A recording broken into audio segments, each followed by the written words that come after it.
नमस्कार दोस्तों, मेरा नाम डॉक्टर सीमा पांडे है। मैं एक ऑब्स्टेट्रिशियन और गायनेकोलॉजिस्ट तथा इनफर्टिलिटी एंड आईवीएफ स्पेशलिस्ट हूँ। आज मैं लॉकडाउन के पीरियड में गर्भवती महिलाओं की थोड़ी हेल्प करना चाहती हूँ। उन्हें बताना चाहती हूँ कि गर्भावस्था के दौरान उनकी जो कुछ कॉमन क्वेरीज होती हैं, जैसे कि वो क्या खाएं, क्या ना खाएं, कितना उनका वेट बढ़े, कौन सा एक्सरसाइज करें, इन सारी चीज़ों के बारे में बताना चाहती हूँ। तो दोस्तों, सबसे पहले आपको जो ध्यान रखने योग्य बात है वो ये है कि आपकी गर्भावस्था में आपको 2 व्यक्तियों का खाना बिल्कुल नहीं खाना है। जैसा कि आपकी मदर इन लॉ कह सकती हैं, आपकी मॉम कह सकती हैं, आपके हबी कह सकते हैं, ऐसा बिल्कुल नहीं है। गर्भावस्था में पल रहे शिशु को आपके डेली कैलोरिक रिक्वायरमेंट से 100-200 कैलोरीज ज़्यादा की ज़रूरत होती है। वो भी later on in pregnancy, first 3 months में ऐसा भी नहीं होता है। तो आपका जो भी फूड होना चाहिए, आपका जो भोजन होना चाहिए, वो भोजन संपूर्ण या बैलेंस डाइट होना चाहिए। उसमें न्यूट्रिशंस अच्छे से होने चाहिए। मेगा, मैक्रो और माइक्रो दोनों न्यूट्रिएंट्स की मात्रा भरपूर होनी चाहिए, अलॉन्ग विद आपके दाल चावल रोटी सब्जी के अलावा। और आप ये ध्यान रखिए कि जब आपका जो वेट बढ़ने की प्रोसेस है और जो वेट कितना बढ़ना चाहिए, वो डिपेंड करता है कि आपका प्री प्रेगनेंसी वेट कितना था। अगर प्री प्रेगनेंसी आप बहुत दुबली पतली हैं तो आप 15 किलो तक भी गेन कर लेंगी तो कोई दिक्कत नहीं है।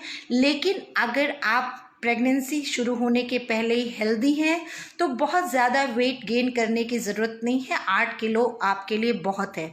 तो हम एक रेंज रखते हैं वेट गेन का ड्यूरिंग प्रेगनेंसी, वो 8 किलो से 15 किलो के बीच रहता है। जिसने 8 केजी गेन किया वो भी नॉर्मल होता है, जो 15 केजी गेन करता है वो भी नॉर्मल होता है। आजकल हमारी लाइफस्टाइल के जो चेंजेस हैं, हमारी सेडेंट्री हैबिट्स, मतलब हम बहुत भारी काम नहीं कर रहे, कपड़े हम मशीन से धो लेते हैं, खाना हम गैस पे बनाते हैं, आटा चावल सब कुछ मशीनों से होकर के तैयार आता है। तो ऐसे में हम महिलाओं के ऊपर बहुत ज़्यादा वर्कलोड नहीं पड़ता है। उस वर्कलोड ना होने की वजह से हमारी वेट गेन होने की टेंडेंसी बहुत बढ़ गई है। और उस टेंडेंसी को कम करने के लिए हमको फिज़िकली एक्टिव रहना है। अपने खाने में कोई भी बहुत ज़्यादा हेवी चीज़ें नहीं खानी है। कार्बोहाइड्रेट ऐसी चीज़ें जैसे रोटी, पराठा, पूरी, ये सब बहुत ज़्यादा नहीं खाने की ज़रूरत है। पेशेंट आता है मुझसे पूछता है, डॉक्टर कौन सा फ्रूट, कौन सा ड्राई फ्रूट या कौन सा ऐसा चीज़ है जिसको खाएं तो हमारे बच्चे के लिए ये बहुत अच्छा होगा। तो मैं ये बताना चाहती हूँ कि आप जहाँ रहते हैं वहाँ का जो भी सीजनल फ्रूट है वो रोज़ 2 या 3 खाने की कोशिश कीजिए। बहुत ज़्यादा फ्रूट खाने से आपके अंदर ज़्यादा कार्बोहाइड्रेट जाएगा और वो कार्बोहाइड्रेट मतलब शुगर, और वो आपका वेट बढ़ाएगा। इसलिए हर चीज़ को एक बैलेंस और लिमिट में खाने की ज़रूरत है।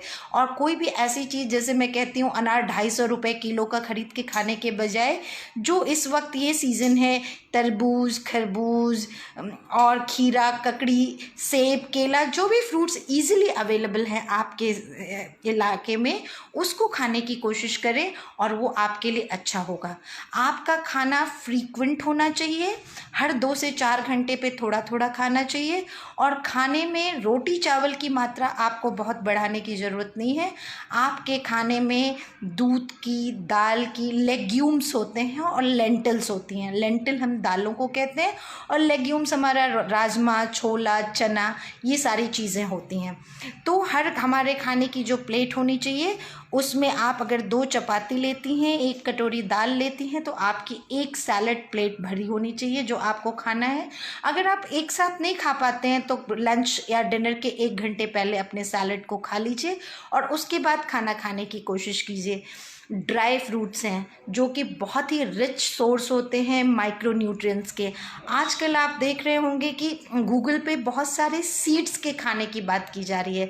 हमारे गांव में हमारी दादी नानियाँ जो हैं, पहले हमारे कद्दू की सब्ज़ी जो होती है उसके बीज निकाल के रख लेती थी, कटहल का बीज निकाल के रख लेती थी और उन बीज को हम भून के खाते थे और जो कि बहुत टेस्टी भी लगता था। तो आजकल वो सारी चीज़ें पैक होकर के आ रही हैं, आपके सुपर स्टोर्स और मॉल्स में, सुपरमार्केट्स में बिक रही हैं और लोग उनको खरीद करके खा रहे हैं। फ्लैक्स सीड, जिसको गांव में तीसी भी कहते हैं, वो बहुत ही rich source of vitamin and protein होता है। तो ऐसी बहुत सारी चीज़ें आप ध्यान रखिए कि कम से कम 1 ग्लास दूध आप रोज़ पिएं। गर्मी के दिनों में खाने में दही या छाछ लें और दूध से मलाई उतार के पिएं। अगर आपका वेट ऑलरेडी ज़्यादा है तो कोई भी चिकनी चीज़ें बहुत ज़्यादा खाने की ज़रूरत नहीं है। भूख लगे तो फल, सब्जी, दाल और दूध, छाछ से ज़्यादा पेट भरिए, रोटी चावल कम खाइए। उसके अलावा ड्राई फ्रूट्स 4-4 दाना मैं अपने पेशेंट्स को बताती हूँ कि हर एक ड्राई फ्रूट्स में से 4-4 दाने निकाल करके आप एक जगह कलेक्ट करके रख दीजिए और उनको दिन भर में खा लीजिए। उन ड्राई फ्रूट्स में आप काजू, किशमिश, अखरोट, बादाम, छुहारा, खजूर कुछ भी रख सकते हैं। तो आपका मेन मकसद क्या है? जब आपकी बॉडी में आपका बच्चा पल रहा है, आपको अच्छे से वेट गेन हो, आपकी मसल्स को प्रोटीन मिलती रहे जिससे उसमें वीकनेस ना आए, स्ट्रेंथनिंग होती रहे जिससे आपको चाइल्ड बर्थ में आसानी हो और आपको किसी तरह की न्यूट्रिशनल डेफिशिएंसी ना हो, आपकी बोन्स में कैल्शियम की कमी ना हो जाए।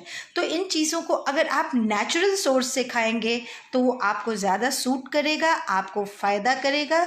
तो अगर मुझसे कोई पूछता है 5 सुपर फूड जो आपको ज़रूर खाना चाहिए, तो उसमें अ ग्लास ऑफ मिल्क एकदम मस्ट है। 1 ग्लास छाछ या दही का लेना आपके लिए ज़रूरी है। 1 एप्पल या कोई भी और सीजनल फ्रूट आप रोज़ खाएं तो बहुत अच्छा होगा। आपके खाने में 1 दाल दिन में और रात में चना या राजमा कोई एक चीज़ रहती है तो बहुत ही अच्छा होगा। माइक्रोन्यूट्रिएंट्स के लिए आपको रंग बिरंगी सब्जियां, आपकी प्लेट जितनी रंग बिरंगी होगी उसमें न्यूट्रिएंट्स की वैल्यू उतनी ज़्यादा होगी। हम लोग अक्सर अपना जो मैक्रोन्यूट्रिएंट्स है, मैक्रोन्यूट्रिएंट्स किसको कहते हैं? कार्बोहाइड्रेट, प्रोटीन और फैट को, उसकी कमी को तो हम लोग लगभग पूरा कर लेते हैं, लेकिन जो हमारे माइक्रोन्यूट्रिएंट्स हैं जैसे विटामिन्स हैं, जैसे कैल्शियम है, सेलेनियम है, आयरन है, जिंक है, ये सारी चीज़ों की कमी हमारे खाने में रह जाती है क्योंकि हम अपने सब्जियों पे, अपने फ्रूट इनटेक पे, अपने सैलड इनटेक पे इन चीज़ों पे ज़्यादा ध्यान नहीं देते हैं। स्पेशली हम इंडियन महिलाएं और जो वेजिटेरियन है उनके खाने में B complex group of vitamins की बहुत डेफिशिएंसी हो जाती है, आयरन की डेफिशिएंसी हो जाती है। आयरन की डेफिशिएंसी से आपको एनीमिया हो जाता है। एनीमिया होने से आपके गर्भ में पलने वाले शिशु को भांति भांति तरह की बीमारियां होती हैं, वो कमज़ोर हो जाता है, उसकी ग्रोथ ठीक से नहीं होती है, कभी कभी प्री टर्म डिलीवरी हो जाती है, बहुत ज़्यादा ब्लड कम हो जाता है तो बहुत ही डायर कॉन्सिक्वेंसेस भी हो जाते हैं। और जब आपकी डिलीवरी होती है तो उस वक्त आपको ब्लीडिंग ज़्यादा हो सकती है, आप सीरियस हो सकते हैं, आपको ब्लड चढ़ाना पड़ सकता है। तो इसके लिए आपको मैं अक्सर सलाह देती हूँ कि आपको रोज़ थोड़ा गुड़ खाना चाहिए। तो ये सारी चीज़ें, जो लोग शहर में रहते हैं, सब्जियों में broccoli is a very rich source of calcium, iron and all the micronutrients. Bell pepper है, क्विनोआ को एक कंप्लीट फूड या कंप्लीट प्रोटीन कहते हैं। जो लोग नॉन वेजिटेरियन हैं उनको एग और फिश अपने खाने में रखना चाहिए। साथ में जितना ग्रीन लीफी, मैं कहती हूँ अगर आप साग ऐसे नहीं खा पा रहे, आप दाल में मिला के उसको टेस्टी बना लीजिए, खा लीजिए, कोई स्मूदी बना के पी लीजिए। और लोग मुझसे पूछते हैं डॉक्टर साहब फ्रूट खाएं या जूस पी लें?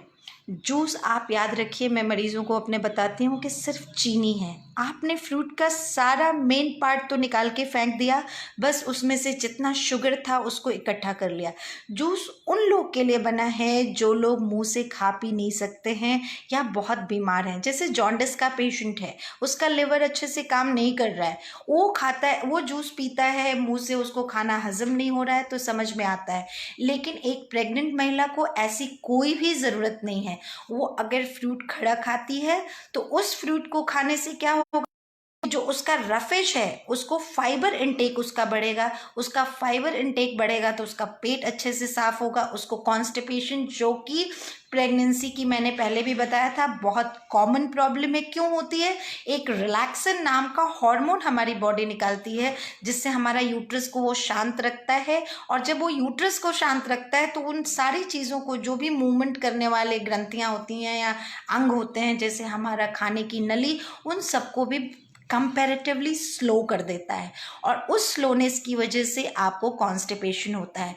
तो जब भी आप ज्वार बाजरे और मिक्स ग्रेन की रोटी खाते हैं या फ्रूट्स ऐसे खाते हैं जिनके अंदर फाइबर है, सैलेड खाते हैं, दाल में साग मिला के खाते हैं, तो जब भी आप इस तरह का खान पान रखते हैं तो उससे आपका फाइबर इनटेक नेचुरली नॉर्मल हो जाता है, आपका पेट अच्छे से साफ रहता है, आपको गैस की शिकायत नहीं होती है, आपको भूख लगती है। तो ये तो रहा खाने के बारे में। और दूसरी चीज़ कि नेचर हमको हेल्प करती है। नॉर्मली वेजिटेरियन लोग जब आयरन की कैप्सूल खाते हैं, टैबलेट खाते हैं, तो हमारे खाने में एक फाइटेट नाम की चीज़ होती है। वो एक तरह का हार्मोन है नेचुरल, जो कि आयरन की एब्जॉर्प्शन को हमारे खाने की नली से कम करता है। लेकिन प्रेगनेंसी में चूंकि बच्चे को आयरन की ज़रूरत होती है तो नेचर हमारी हेल्प करती है और प्रेगनेंसी के टाइम में हमारी आयरन को एब्जॉर्ब करने की क्षमता बढ़ जाती है। तो हर कंट्री में नहीं आयरन कैल्शियम का सप्लीमेंटेशन सबको दिया जाता है, हमारी कंट्री में देखा गया और बाकी हमारी जो नेबरिंग महिलाओं पाई गई, फॉलिक एसिड की कमी पाई गई, इसलिए हम लोग आप लोगों को अलग से उसका सप्लीमेंट खाने को देते हैं। अगर आपकी बॉडी में आयरन की मात्रा ठीक है, आपका हीमोग्लोबिन अच्छा है, आपका कैल्शियम बढ़िया है, आपकी बोन्स अच्छी हैं, तो कोई ज़रूरी नहीं है कि आप रेगुलर 9 महीने आयरन और कैल्शियम खाएं। जब भी खाएं आप अपने डॉक्टर की सलाह से खाएं। और दूसरी चीज़, आपको प्रोटीन की ज़रूरत पड़ती है। प्रोटीन आपके बच्चे की ग्रोथ के लिए भी और आपकी बॉडी में भी जो टूट फूट हो रही है इस बच्चे की ग्रोथ के लिए, उसको दूर करने के लिए भी चाहिए होती है। तो बहुत सारे जैसे डेयरी प्रोडक्ट्स मैंने आपको बताए, लेग्यूम्स बताए, लेंटल्स बताए, इनको खाने से ये दोनों चीज़ें ही आपकी पूरी हो जाती हैं। सब्जियों में ब्रोकली, कैबेज, भिंडी, इस तरह की सब्जियां, टमाटर बहुत अच्छा होता है। और अगर आपको जूस पीने का मन कर रहा है तो आप वेजिटेबल जूस पिएं या सूप बना के पिएं, उससे आपको बहुत सारी चीज़ें और भी मिलेंगी खाने के लिए और आपकी बॉडी को रिपेयर करने के लिए एंड एज माइक्रोन्यूट्रिएंट्स आपके बच्चे की ग्रोथ के लिए। और फ्रूट जब भी खाएं उसको खड़ा खाएं, अच्छे से साफ करें, वॉश करके धुल के खाएं। और कुछ चीज़ें पूछते हैं लोग कि क्या ना खाएं, जैसे पपीते के लिए बहुत ज़्यादा लोगों के मन में भ्रांतियां हैं कि पपाया खा लेने से बच्चे का एबॉर्शन हो जाता है। दोस्तों ऐसा बिल्कुल भी नहीं होता है। ऐसा देखा गया था कि पहले ज़माने में जब हमारे पास बहुत सारे मेडिसिन्स नहीं थी, एबॉर्शन क्लिनिक्स नहीं थे, तो महिलाएं पपाया के बीज को पीस के एबॉर्टिफिकेशन की तरह से यूज़ करती थी। उसका रीज़न ये था कि पपाया के अंदर एक एंजाइम होता है जो खाने को बहुत अच्छे से डाइजेस्ट करता है। उसी बेसिस पे वो लोग उसको यूज़ करके एज एन एबॉर्टिफिकेशन करती थी और ये बात लोगों को पता चली और इससे उन्होंने कहा कि आपके पपाया खाने से आपको मिसकैरेज हो जाता है।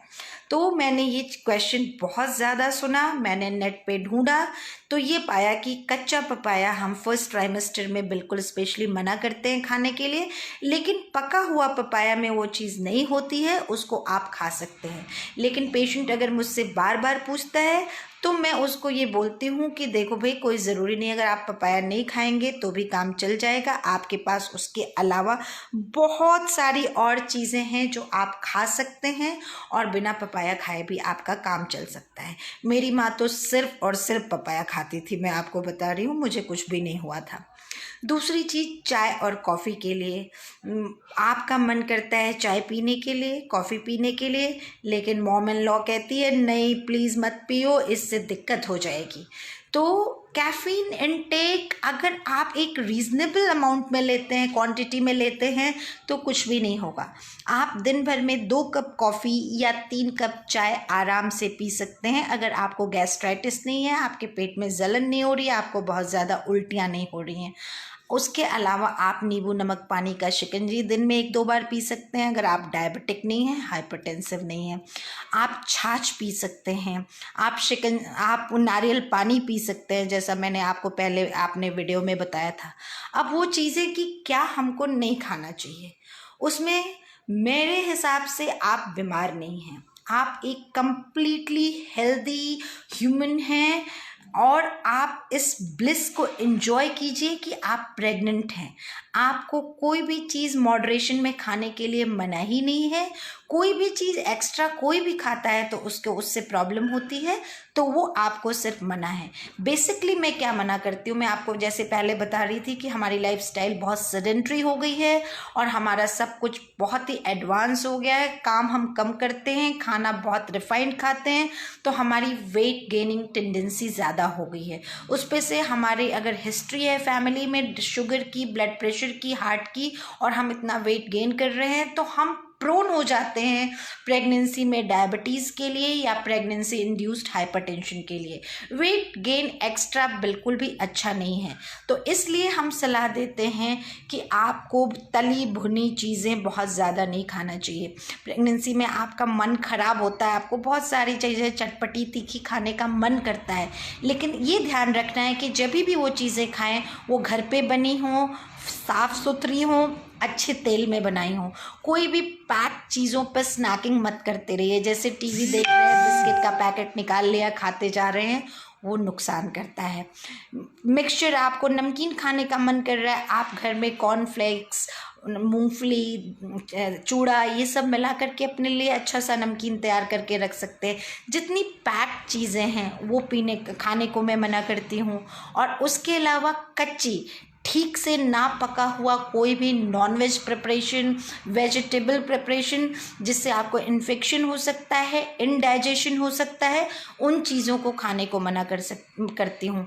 हमारे देश में महिलाएं बहुत ज़्यादा अल्कोहलिक नहीं हैं, स्मोकिंग कंप्लीटली नहीं करनी होती है, अल्कोहलिक नहीं है बहुत ज़्यादा, लेकिन आप एक मॉडरेशन में जो लोग ड्रिंक लेते हैं 2 या 3 बार हफ्ते में ड्रिंक ले सकते हैं, लेकिन थैंकफुली हमारी कंट्री में इसकी बहुत ज़्यादा प्रॉब्लम नहीं है, तो इसके बारे में मेरे को बहुत ज़्यादा बताने की ज़रूरत नहीं है। ये तो रही खाने पीने के बारे में, मुझे नहीं लगता कि कुछ इसमें छूटा है। अब बात आती है एक्सरसाइज की। हाँ, मैं यहाँ पे दोनों चीज़ों के लिए एक बात जोड़ दूँ। अगर आपको डायबिटीज़ है या प्रेगनेंसी इंड्यूस्ड डायबिटीज़ हो गया है, या आप हाइपरटेंसिव हैं, या आपको कोई और बीमारी है, तो आपको क्या खाना है, आपकी डॉक्टर आपको स्पेसिफिकली इसके बारे में सलाह देगी कि क्या चीज़ नहीं खाना है। जैसे हाइपरटेंसिव लोगों को हम ऊपर से नमक खाने को मना करते हैं। मैं अपने सारे पेशेंट्स को कहती हूँ कि अगर उनकी एज 30 के ऊपर है, वो प्रेग्नेंट हैं, उनका वेट ज़्यादा है, तो उनको अपने खाने में एक एडिड सॉल्ट कम करना चाहिए।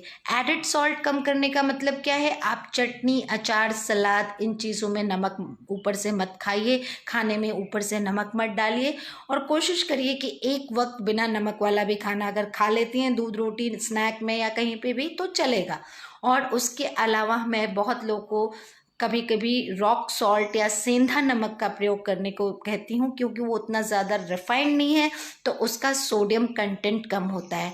इसी तरह जो डायबिटिक होते हैं उनको चावल, चीनी, आलू की मात्रा कम करने को कहती हूँ, और उनकी फिक्स डाइट होती है, इतने कैलोरीज की डाइट आपको खाना है।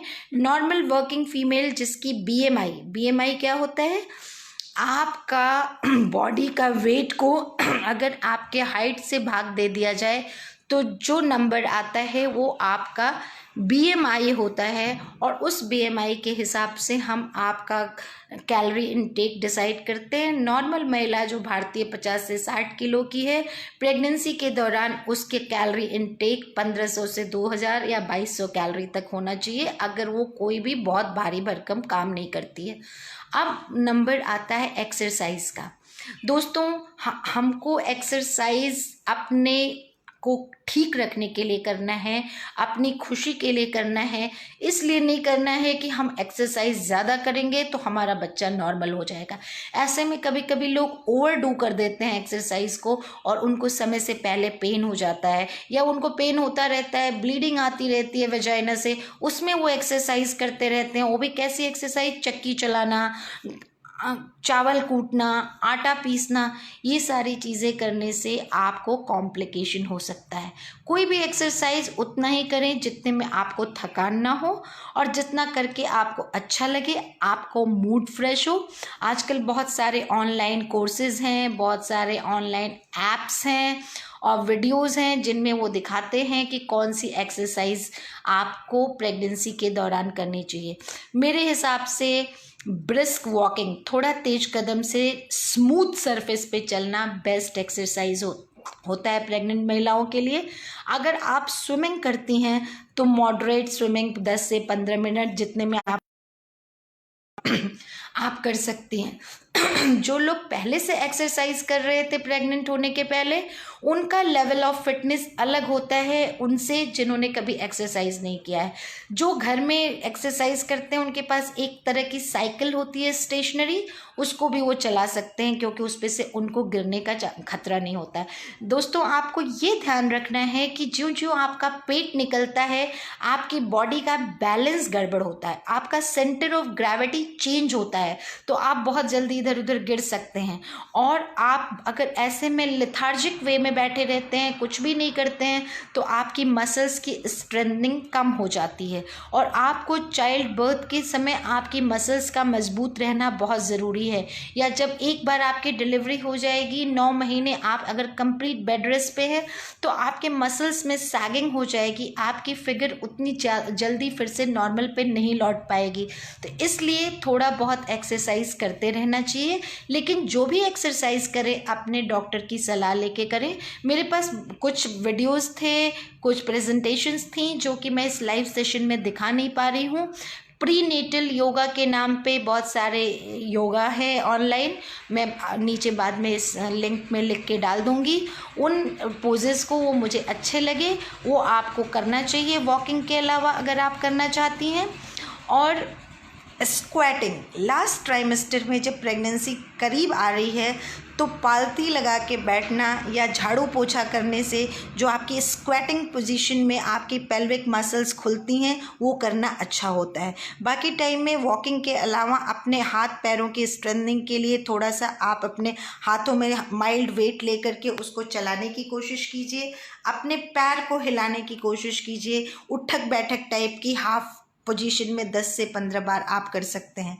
लेकिन वो महिलाएं जिनको प्रेशियस प्रेगनेंसी है, जिनके बच्चे को गिरने का खतरा है, जिनकी सर्विक्स कमज़ोर है, जिनको कभी ना कभी प्रेगनेंसी में ब्लीडिंग हुई थी, या जिनको प्लेसेंटा प्रीविया है, या जिनके डॉक्टर ने उनको कंप्लीट बेड रेस्ट कहा है, उन महिलाओं को इन एक्सरसाइजेस को अपने आप बिल्कुल भी नहीं करना चाहिए। अपने डॉक्टर की सलाह लेनी चाहिए और जैसा वो कहती हैं वैसा ही करने की कोशिश करनी चाहिए। और उतना करिए और वैसे करिए जो आपको अच्छा लगे। कोई भी एक्सरसाइज, चाहे आपने पहले, जो लोग पहले बहुत इंटेंस एक्सरसाइज करते थे प्रेग्नेंट होने से पहले, उनको भी अपने एक्सरसाइज की इंटेंसिटी घटानी है। हमारा मकसद क्या है? कोई भी योगा, मेडिटेशन और एक्सरसाइज आपको स्ट्रेस फ्री करने के लिए कर रहे हैं। आपको अच्छी नींद आए, आपको टेंशन ना हो आपका बच्चा कैसा जा रहा है, आपकी इम्यूनिटी को बढ़ाने के लिए हो रहा है। आपको जो मैंने फूड्स बताए वो फूड भी, उसमें जो भी मैंने माइक्रो न्यूट्रिएंट्स बताए, जो बीज खाने को बोला और कुछ फ्रूट्स ऐसे और सब्जियां बताई, वो आपकी बॉडी की बेसिक इम्यूनिटी को बढ़ाने के लिए, आपका स्ट्रेस लेवल दूर करने के लिए, आपके अंदर प्लेजेंट फीलिंग लाने के लिए एक्सरसाइज करना है। आपको उस वक्त बॉडी बिल्डिंग की कोई ज़रूरत नहीं है। तो जो भी करें बहुत सोच समझ के करें। आपका कार्डियक कैपेसिटी थोड़ी सी बढ़नी चाहिए। तो जब आप एक्सरसाइज करें, थोड़ा अगर आपका हार्ट रेट बढ़ रहा है तो वो बहुत अच्छा है, लेकिन आपको पैल्पिटेशन शुरू हो जाती है, आपको चक्कर आने लगता है, आप गिरने लगते हैं, तो प्लीज़ आपको ऐसे में बिल्कुल भी एक्सरसाइज करने की ज़रूरत नहीं है। योगा और मेडिटेशन के बहुत अच्छे बाबा रामदेव जी के 5 योगा सीक्वेंसेस कल रात को मैं देख रही थी, वो मैं चाहती थी आपके साथ शेयर करूं पर नहीं कर पा रही हूं। मैं कोशिश करूंगी भेजने के लिए। वो बहुत अच्छे थे और उनको करना चाहिए। और मेडिटेशन 5 मिनट ज़रूर सोने से पहले और सुबह उठ के करिए, जिससे कि दिन भर आप शांत रहें। मैं हमेशा ही इस बात पे यकीन करती हूँ कि अभिमन्यु ने जब वो सुभद्रा के पेट में था तो जो सुना था और उसके बेसिस पे उसने जो चक्रव्यूह तोड़ा था वो घटना साइंटिफिकली प्रूव हो चुकी है कि सही है। तो जैसा आपका खान पान, रहन सहन, व्यवहार अभी है, इसी के हिसाब से जो आपका आगे आने वाला बच्चा है वो पैदा होगा।